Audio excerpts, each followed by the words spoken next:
Salam əziz izləyicilər. Bu günləri biz Rəvan Nofəroğlu ilə birlikdəyik.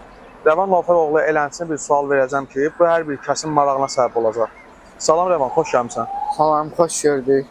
Rəvan, bugünkü gün sən bu yaşında Azərbaycanda uğurlar qazanmısan, ifaların trendləri sevilirsən.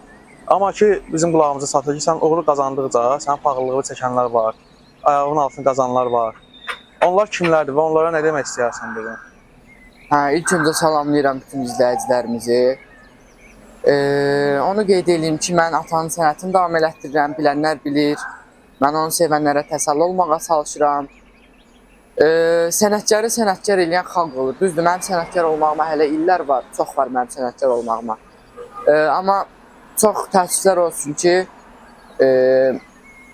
mənlə prinsip aparanlar var, mənə necə deyim, bir növ paxıllıq eləyənlər var. Adlarını çəkmirəm, ad çəkməyəcəm. Çünki mən öz hörmətimi, mədəniyyətimi daima qorumuşam, qoruyuram da. Mən onu demək istəyirəm ki, kim məndən paxıllığımı çəkir, kim məndən necə deyim, rəqabət aparır, indi həmin o insanlar izləyir bu videonu sözsüz. Yəni, hər insanın bir səbri var. Yəni, Allah hamının ürəyinə görə versin. Mən heç nə deyə bilmərəm. Yəni, təkəbbürlükdən də Allaha sığınıram. Nə mən təkəbbürlü insan deyiləm, heç vaxt olmaram, nə də ki, mənim rəhmətli atan elə bir insan deyil. Heç vaxt olmayıbdır. Bizi istəyənlərin Allah canını sağ eləsin, Allah hamıdan razı olsun inşallah. Amin. Yeni işlər gələcək, yeni ifalar gələcək, izləmədə qalın. İnşallah. Allah hamının ürəyinə görə versin. Uğurların bol olsun.